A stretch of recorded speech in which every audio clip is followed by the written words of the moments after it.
kajian halaman 179 di buku Terapi Sholat Bahagia. 179 ya Prof. Ya, halaman 179, 179. Ya. Nah, saya ingin berbicara nih, topik kita hari ini adalah jagalah jangan sampai atau jangan-jangan hatimu bocor.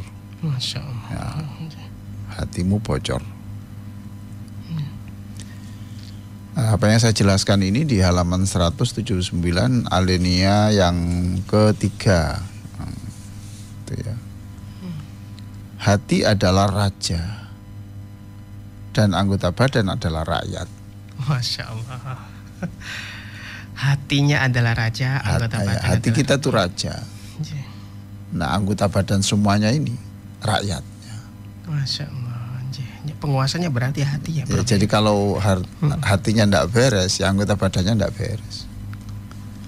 Nah, kata Imam Al-Fashani itu ya, ini saya teruskan dulu ya. Jika hati tersinari cahaya Allah antara pahala dan jika Allah, maka mata dan telinga memiliki ketajaman untuk membedakan antara pahala dan dosa, benar dan salah, serta kepekaan untuk menerima panggilan Allah dan Rasulnya. Jadi kalau hati kita gampang kok itu untuk apakah hati kita ini sudah gelap atau terang, sederhana. Kalau kita mendengar panggilan Allah datang, hati kita terang, hati kita masih bisa ditembus dengan cahaya. Tapi kalau diajak yang baik kok susah, itu ya berarti hati kita gelap, remang-remang. Itu tanda-tandanya ya Prof. Ya itu memang. Itu. Makanya saya berkali-kali menjelaskan di acara ini, mintalah cahaya hati. Allahumma ja'al fi qalbi nura. Nah, itu. Allahumma ja'al fi qalbi nura. Itu jangan lupa. Ya Allah. Jadi hati ini raja, anggota badan kita ya, kepala, tangan, kaki, kemaluan. Ya, itu semuanya itu rakyatnya, tergantung kendalinya ini. Nah, supaya kita tidak melakukan sesuatu berarti rajanya ini yang harus dipengaruhi. Fokus kepada rajanya. Raja. Nah, itu. Rajanya itu di situ. Nah,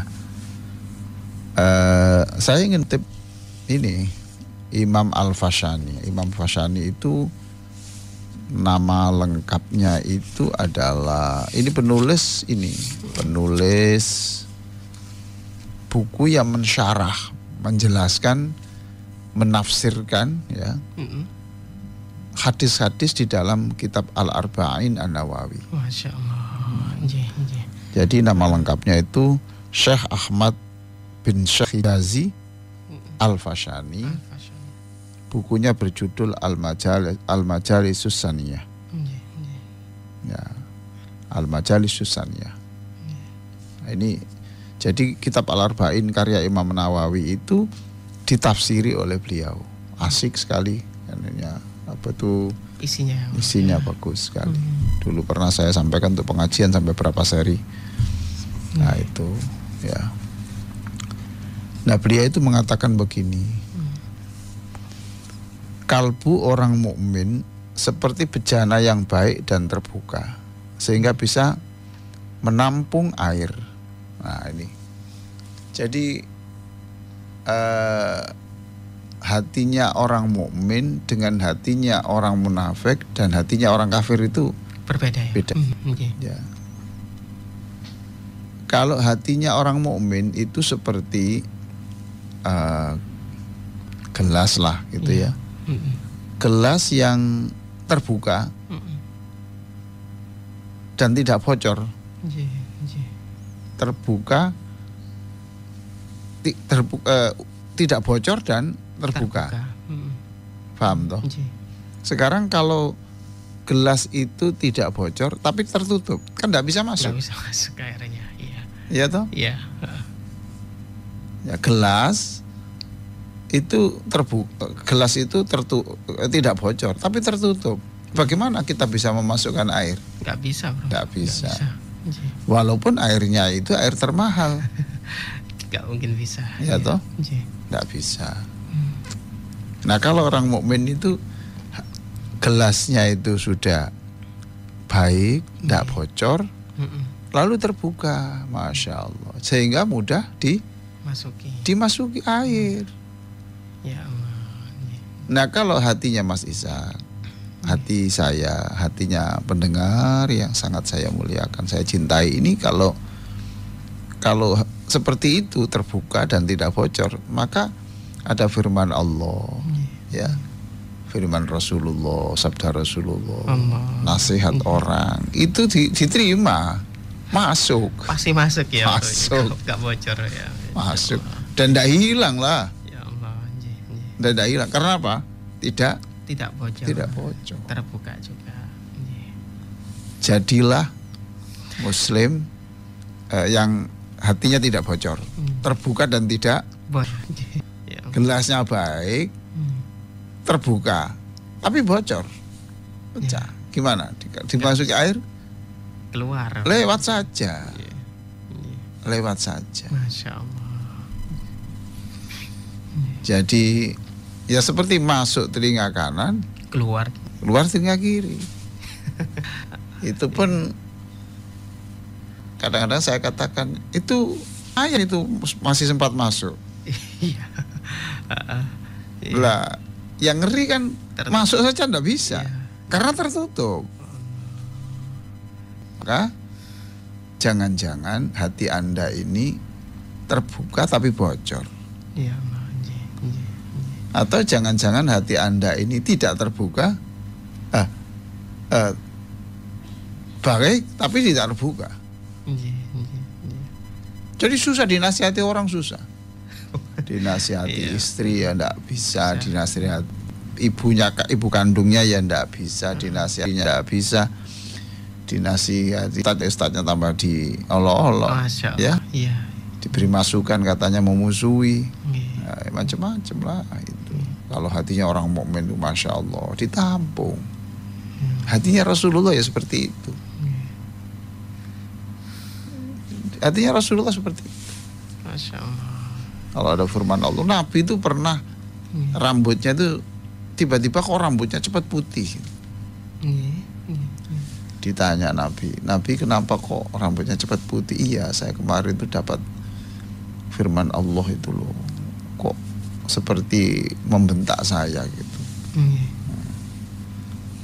Jadi Muhammad kamu harus istiqomah gitu. Wah itu saya pikir itu. Saya pikir sampai rambut beruban. Nah dia masuk. Jadi Rasulullah tidak peduli siapapun. Ya kalau orang kecil pun kalau ngomong ya didengarkan Rasulullah, masuk, menghargai. Masya Allah. Itu yang pertama ya. Nah kalau hatinya orang munafik itu seperti gelas, ya baik tapi bocor.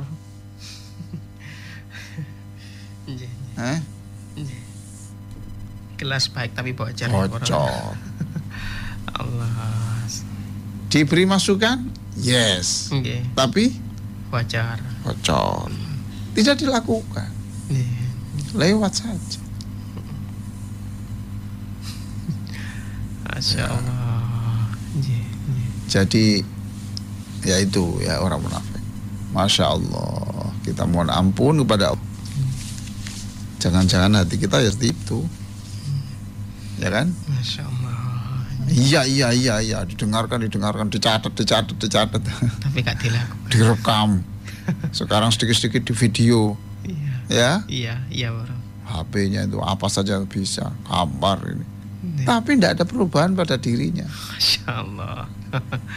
Iya. Itu bocor. Sering terjadi itu ya. Bocor ya. Masya Allah. Bocor. Nah kalau udah bocor gimana?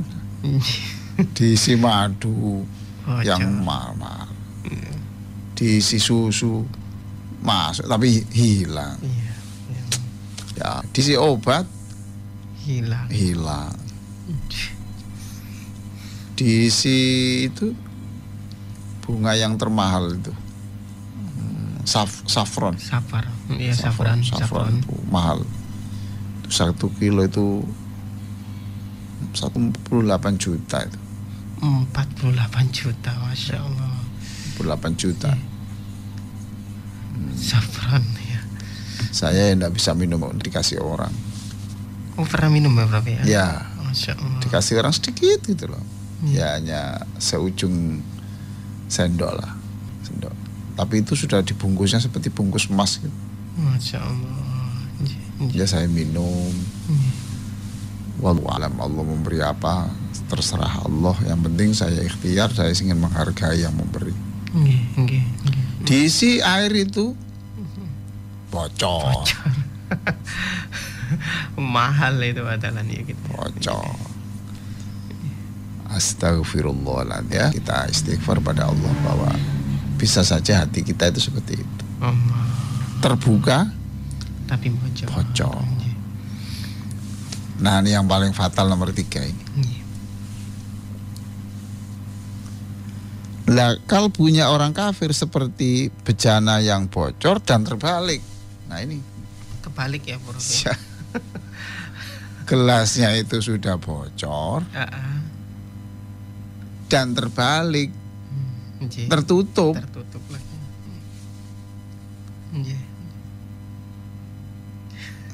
Ya toh, double ini, Prof. Sudah terbalik, bocor lagi. Naudzubillah. Lah itu yang termasuk ad-dhalin, itu orang-orang yang sesat. Kita berdoa pada Allah, mudah-mudahan kita termasuk hati kita ini hati yang terbuka. Amin. Dan tidak bocor.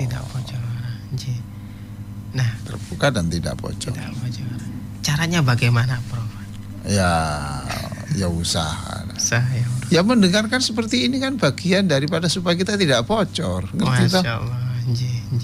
Lah kalau yang repot itu dia tidak ngerti kalau bocor. Lah jadi sekarang saya menjelaskan begini, saya ingatkan, sama dengan saya mengingatkan diri saya, Ali, ingat loh ya, kamu itu ngisi terus orang, tetapi sebetulnya gelasmu itu bocor. Lah kan gitu toh? Ishak, kamu itu sering mendengarkan ini tapi bocor. Mendengar semuanya. Sekarang kalau sudah ngerti bocor kan tinggal nutup toh. Cari caranya nutup. Nah, cara nutupnya gimana? Ke Wonokromo sana. Ya toh? Ada tambal gelas. Tambal gelas sana. Itu kalau gelas. Masya Allah. Ya, ada 3, jadi hatinya orang mukmin itu ya berdoa semuanya itu terbuka dan tidak bocor. Kalau orang munafik bocor, terbuka tapi bocor. Kalau orang kafir tertutup plus bocor. Itu plus bocor. Jadi ya tidak bisa mal ya. Ya, insyaallah. Itu menurut Al-Fashani. Ya, Syekh Al-Hijazi tadi dalam kitab Al-Majalisus Saniyah.